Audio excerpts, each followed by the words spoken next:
किसी गांव में एक बूढ़े बाबा रहते थे। वह अपने घोड़े सुल्तान से बहुत प्रेम करते थे। वह धन संपत्ति छोड़कर विरक्त संत का जीवन व्यतीत करने लगे। ईश्वर के भजन से समय बचता तो उसे सुल्तान की देखभाल में खर्च करते थे। उनको लगता था कि सुल्तान से बिछड़कर वह रह नहीं पाएंगे। खड़क सिंह उस इलाके का कुख्यात डाकू था। बाबा के शानदार घोड़े पर उसकी नज़र थी। एक बार वह बाबा के पास आया। उसने घोड़ा देखा, उसकी चाल देखी, उसको घोड़ा पसंद आ गया और जो चीज़ उसे पसंद आ जाती थी उसे वह हर हाल में ले लेता था। जाते समय वह बोला, बाबा अब ये घोड़ा आपके पास नहीं रहने दूंगा। बाबा डर गए, चिंतित हो उठे।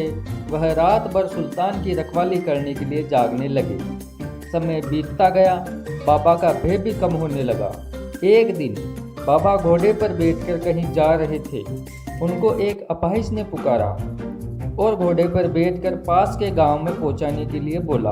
बाबा ने उसको घोड़े पर बिठाया और लगाम पकड़कर पैदल चलने लगे। अचानक उनको झटका लगा। लगाम उनके हाथ से छूट गई। वह आदमी घोड़े को दौड़ाकर ले जा रहा था। वह अपाहिज नहीं था, बल्कि वह डाकू खड़क सिंह था। बाबा ने उसको रोका। उसने कहा, बाबा ये घोड़ा अब नहीं दूंगा। बाबा ने कहा, घोड़ा तुम्हारा हुआ, परंतु इस घटना के बारे में किसी को नहीं बताना, नहीं तो संसार में कोई गरीब और अपाहिज पर विश्वास नहीं करेगा। खड़क सिंह पर बाबा के उच्च आदर्शपूर्ण विचारों का गहरा प्रभाव हुआ। उसने घोड़ा बाबा को लौटाने का निश्चय कर लिया। रात के अंधेरे में वह बाबा के मंदिर पर पहुंचा। अस्तंबल का फाटक खुला हुआ था। उसने चुपचाप सुल्तान को वहां बांध दिया। उसकी आंखों से आंसू टपकने लगे। सुबह जब बाबा जागे तो उनके पैर अस्तंबल की ओर उठे, परंतु पिछली घटना को याद कर वह रुक गए। तभी घोड़ा उनकी आवाज़ सुनकर हिनहिनाने लगा। बाबा दौड़कर सुल्तान से लिपट गए। वह उसको सहलाने लगे।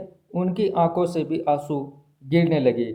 उनके आंसू उसी स्थान पर गिर रहे थे जहां रात को खड़क सिंह के आंसू गिर रहे थे। बाबा ने कहा, अब कोई गरीब की सहायता से मुंह नहीं मोड़ेगा।